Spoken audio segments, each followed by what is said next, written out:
Bonjour et bienvenue dans cette vidéo. Aujourd'hui, je vais vous parler d'une petite application sur Mac qui va être extrêmement pratique. Elle s'appelle Unclutter et vous pouvez la voir dans Setup. Vous savez, c'est un petit peu le même système que Netflix pour les applications sur Mac. Vous avez un abonnement et vous avez droit à des centaines d'applications pour un petit montant par mois. Alors, on va aller dans Setup. Et on va aller chercher Unclutter. Alors je vous dirai à la fin de la vidéo comment vous pouvez faire pour installer Setup. Alors l'application Unclutter est conçue pour aider les utilisateurs à organiser et gérer facilement leurs fichiers, leurs notes et leurs presse-papier. Donc quand vous allez l'installer, vous allez avoir donc des petits écrans qui vous expliquent à quoi sert l'application, mais je vais vous le faire voir en mouvement. Au moment où vous allez arriver sur cet écran, vous allez créer soit un dossier dans iCloud Drive, soit dans Dropbox. Vous pouvez aussi dans Google Drive. Pourquoi? Parce que ça va vous permettre de synchroniser tout ce qu'il y a à l'intérieur du dossier de cette application sur vos autres Mac. Alors, donc là, je vais plutôt ouvrir, me mettre sur iCloud Drive. Puisqu'on est sur Mac, autant se servir d'iCloud Drive. Pas forcément besoin de Dropbox, à moins que ce soit justifié. Donc je l'appelle Unclutter, je le crée, ce nouveau dossier. Je l'ouvre, je l'autorise. On continue ici pour les notes et on va sélectionner le dossier qu'on vient de créer. Donc déplacer vers Unclutter, choisir. On peut lancer Unclutter au démarrage ou non. Et ensuite, on clique sur commencer à utiliser Unclutter. Voilà. Alors, on a l'icône qui apparaît en haut dans la barre des tâches. Si je clique dessus, donc je vais pouvoir afficher la fenêtre. Alors, pour que cette fenêtre s'affiche facilement, puisque vous allez voir après, une fois que vous l'avez installé, vous allez l'utiliser tout le temps, on va faire un réglage ici dans les préférences et on va lui dire de faire apparaître cette fenêtre lorsqu'on va placer notre curseur tout en haut de l'écran et qu'on va attendre une demi-seconde. Voilà, donc vous allez cocher simplement ici, attendez, vous laissez cocher, faites dérouler vers le bas et vous cochez ici, attendez une demi-seconde. Voilà. Toc, et maintenant, lorsque je vais faire rouler ma souris en haut et que je laisse voilà, une demi-seconde, tout de suite, j'ai mes trois fenêtres qui apparaissent. Alors, à quoi servent ces trois fenêtres? Vous en avez une qui va vous permettre de stocker en fait tout ce que vous allez copier dans votre presse-papier. Vous savez, le presse-papier, c'est quand vous voulez faire un copier-coller d'un texte. Eh bien, à partir de maintenant, lorsque vous allez copier un texte, il va le mémoriser et le coller dans une liste ici. Ce qui fait que vous pourrez vous resservir n'importe quand d'un presse-papier que vous avez normalement effacé, puisque dès qu'en fait vous réutilisez le presse-papier, il efface ce qu'il avait en mémoire avant. Mais là, il ne va pas l'effacer, il va tout garder. On va faire un test. Je vais aller sur Internet. Je vais aller chercher un texte sur Kenji Girac. Bon, j'y vais un peu au hasard. Et puis, voilà, je vais copier par exemple ce texte. Je fais un copier. Voilà. Et tout de suite, si je retourne dans mon presse-papier, vous voyez, ici, j'ai le texte qui apparaît. Je vais en sélectionner un autre. Allez, sur Mbappé. Je vais copier ce texte. Je vais retourner pour voir. Et voilà. Donc vous voyez que là, j'ai ce texte maintenant qui apparaît. Et si je clique ici, je vais avoir tous les textes qui sont mémorisés. Et le plus récent arrive en haut de la liste.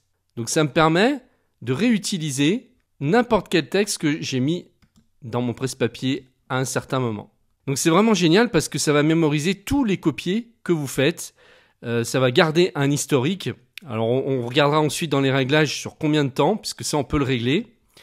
Alors au niveau des fichiers, eh bien ça va vous permettre d'avoir sous la main tout le temps les fichiers, les dossiers que vous voulez. Par exemple dans la fenêtre ici, je vais pouvoir faire passer un fichier. Allez, on va partir sur cette photo. Je fais un clic gauche maintenu avec ma souris et je fais monter la photo jusqu'en haut, jusqu'à voir la fenêtre et je lâche ma souris. Ici, je dépose mon fichier. Je peux très bien faire la même chose, par exemple, avec un fichier qui est sur mon bureau ou un dossier qui est sur mon bureau. par exemple ici anciennes données de Firefox, bah, je vais faire pareil, je vais le passer dedans. Donc l'intérêt, c'est que je vais tout le temps avoir sous la main des fichiers, des dossiers que j'ai sélectionnés pour y accéder tout de suite, rapidement, où que je sois. Peu importe l'application dans laquelle je suis, imaginons, hein, je peux être sur Internet, j'ai juste à faire rouler ma souris en haut, je vais retrouver mes fichiers et mes dossiers. Donc je peux les supprimer hein, de la même façon que n'importe quel fichier à n'importe quel emplacement. Hein. Voilà, ça fonctionne pareil. Je n'ai pas besoin de ça. Voilà. On va même pouvoir faire glisser directement, par exemple, une photo dedans. Pourquoi pas? Allez, on va prendre celle-ci. On va la faire aller en haut. Hop, je dépose ma photo. Vous avez vu, c'est quand même super pratique. On a vraiment tout sous la main, peu importe où on est, peu importe l'application dans laquelle on est. Et puis à droite, vous avez la possibilité de saisir des notes. Donc ça va être un peu comme des post-it. Vous voyez, des notes qui sont importantes, que vous voulez avoir sous le nez tout le temps, pour pas les oublier. Donc là, je vais cliquer sur le plus pour ajouter une note. Je vais marquer, c'est comme un post-it. Je vais en rajouter une autre. Mon deuxième post-it. Alors vous avez vu que ici, en fait, il fabrique un fichier TXT en même temps, où je vais pouvoir retrouver mes notes à l'intérieur. Ça me crée carrément des fichiers texte. Donc ça, c'est quand même hyper intéressant. Si je clique ici sur cette icône, je vais avoir la liste de tous mes post-it, enfin mes notes qui apparaissent. Et je peux les effacer en cliquant sur la croix n'importe quand, comme je fais ici, supprimer. Et puis, on va aller voir donc dans le dossier Unclutter qu'on a créé sur iCloud Drive. Le voici. Vous voyez, vous retrouvez tout ce que vous faites glisser à l'intérieur. Ce qui fait que là, si vous installez maintenant l'application sur un autre Mac, eh bien, vous allez retrouver exactement le même contenu. Ça va tout se synchroniser, d'un côté comme de l'autre. Donc, si vous rajoutez sur votre autre Mac un fichier, un dossier, une note, il va également la répercuter sur ce Mac ici. Ça va dans les deux sens. Et l'intérêt aussi d'iCloud Drive, c'est que ça vous fait une sauvegarde de tout ce que vous allez mettre à l'intérieur. Donc tout ce que vous allez mettre dans le dossier Unclutter va être sauvegardé sur le Drive d'Apple. Donc après, si vous sélectionnez un dossier Dropbox à la place ou un dossier Google Drive, ça va marcher aussi. Hein. Vous n'êtes pas obligé de le faire avec l'iCloud Drive. Ça sera exactement la même chose. Donc maintenant, on va regarder les réglages. De toute façon, en fait, c'est une petite application qui est vraiment très simple. Donc, vous allez le prendre en main très rapidement. On va cliquer sur l'icône dans les préférences. Donc, en général, on l'a vu tout à l'heure. Ça, c'est pour pouvoir activer Unclutter de la manière que vous souhaitez. Vous pouvez aussi utiliser des touches si vous le voulez. Vous pouvez ici lancer Unclutter au démarrage. Vous cochez ici si vous le souhaitez. Dans Fichier, donc, on n'a pas grand-chose à faire puisque ça a été configuré. On a créé le dossier, donc ça, on va laisser comme ça. Les notes, c'est la même chose. Le presse-papier, ça va permettre de régler l'historique du presse-papier. Donc, combien de temps vous voulez que vos copiés soient conservés dans l'historique? Est-ce que vous voulez 10 éléments? Est-ce que vous en voulez 25 ou 50?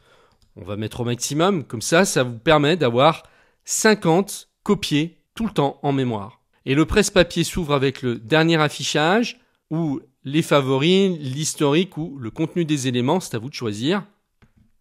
Ensuite, au niveau des panneaux, ça c'est ce qui va s'afficher lorsqu'on fait rouler la souris en haut. Bon, le but c'est quand même de fonctionner avec les trois, je pense, mais vous pouvez en désactiver certains si par exemple vous ne vous servez pas des notes. Et voilà, ça va le désactiver. Donc là, moi je vais le remettre. Ici, vous avez un affichage donc avec des thèmes, auto, clair, sombre, et les options avancées. Ne pas ouvrir la fenêtre d'Unclutter au lancement de l'application. Vous pouvez le cocher. Ou utiliser le sens de défilement inversé pour ouvrir Unclutter. Donc ça, c'est avec la souris. Vous voyez si vous devez le cocher ou non. En fonction des réglages de votre souris surtout en fait. Hein. Voilà, donc je pense que cette petite application vaut vraiment le coup qu'on s'y intéresse.